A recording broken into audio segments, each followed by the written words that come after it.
It's very yellow. This is what I got for New Year's. I got a new set of hair. Sup? What do you think? You like it? Pull it back a little bit. Whoop, whoop, whoop, whoop. It kind of looks good with the hat on. You wouldn't even know that it's kind of not my hair. You just think I got, you know, like a bushy hairdo. Bushy red hairdo. Huh? Alright, let's get right to it. Still not in any positions, but 2015, there's no person on earth that could possibly be doing better than you. Who am I referring to? The guy that just started trading, who's followed my advice, and we've done 2 trades in 2015. With all this activity, with all this massiveness, and guys, the day before New Year's was one of the greatest trading days ever with all the reversals.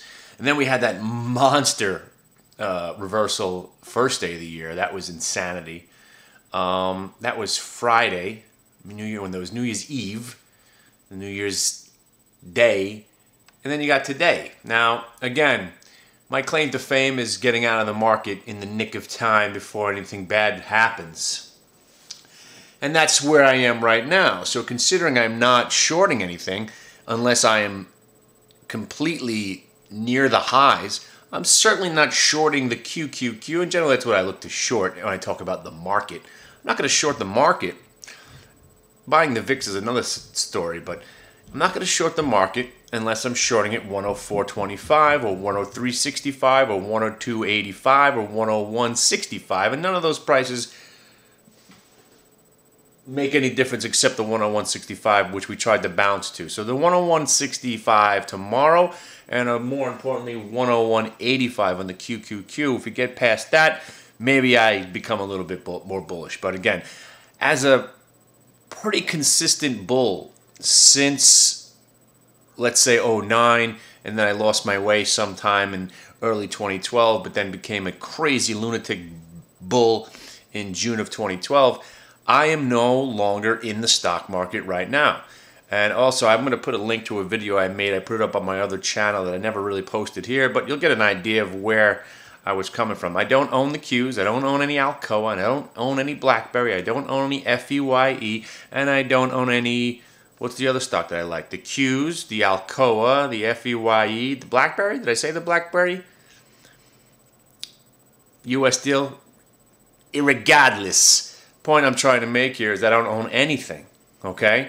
And the reason I'm saying I'm destroying the S&P, or that guy is destroying the S&P, because my goal, as it's been for a while, is to take the guy that's never traded before, show them how to isolate some trades, and try to make some money on a guy that only has $5,000. Now, if you're in a prop trading account, and again, we've discussed the perils of prop trading. You have all the fees and the more fees, and then you got the other fee for that thing, and then you got the data fee and your mother's fee, and everybody's got a fee. Everyone's looking to take some money from you, and you're losing money even before you get started.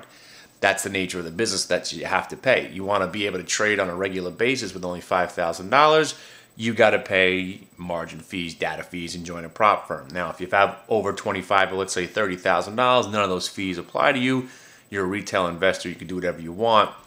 But if you've been following along my $5,000 trading, I'm only trying to do 1 trade a day. So far for 2015, we've done 2 trades. We did LINE on the first day. We bought it when it went green. Average price around $10.20. Sold it at the average price of about $10.55. I think it was a $680 trade to be exact. I may have said I bought it at $10.20, sold it at $10.80, but I was just throwing those prices out there. Really what it came down to was a couple of thousand shares I made $680 on, okay? And in a $5,000 account in a prop trading firm, let's assume you've got $5,000 and we give you 20, or let's say 10 times buying power. You got 50,000 buying power, or whatever the case. Even on 4 times or 5 times buying power, you could have bought 2,000 shares of a $10 stock, and it went up 35, 40 cents pretty quickly. Take a look at Lynn Energy from a couple of days ago. So this is the point I want to make in this video. I'm going to wrap it up pretty quickly, is that I was talking to some guys, and they were talking to me about percentage gains in their account. Oh, I made 12% for the year, I made 10% for the year, I made 20% for the year. That means absolutely nothing.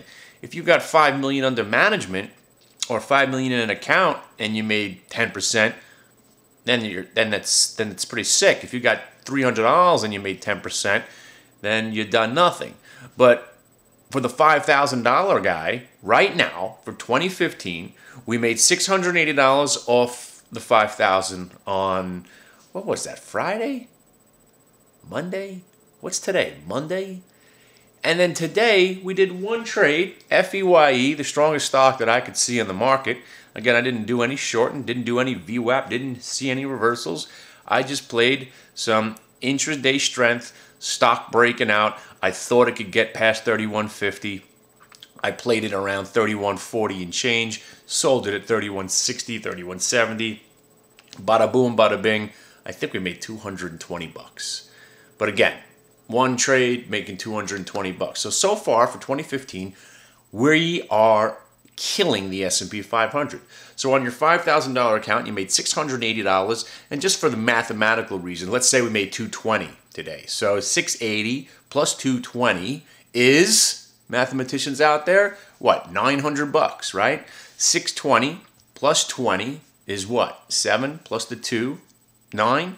So let's say we've made $900 on a $5,000 account in the first 2 trading days. We've only done the 2 trades. That's it. No BlackBerry, no Qs, no selling calls, buying calls, none of that stuff. So percentage-wise, to my friend who's out there, nobody's better than us. We've made $900 on $5,000, and it's only day 2. So if we quit right now, you'd have to give us the front page of the Wall Street Journal as one of the greatest traders of all time, percentage gains, right?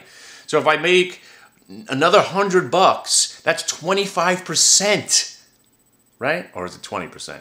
$1,000 on $5,000 account, right? 20% or 25%? I'm so stupid sometimes, and it's because of all the caffeine and the drugs that I can't do math in my head as quickly as I want, but you know where I'm coming from, right? Point is, if I make another $1,500, we're up 50% for the year. Ooh, so that's crazy. So percentage gains, what does it mean? It means nothing. Point is, we're 2 for 2. And what does that mean to you? Probably nothing, because there's maybe like 2 guys out there I've been talking to so far. We're just getting the ball rolling. I'm just trying to see if I'm ultra disciplined, only trade what fits the criteria of high percentage trades, and so far, out of all the trades that you probably could have done and saw and this, that, and the other thing, and Tesla, the Qs, and all the great stock trades, blah, blah, blah, we've done 2 trades, and we're 2 for 2.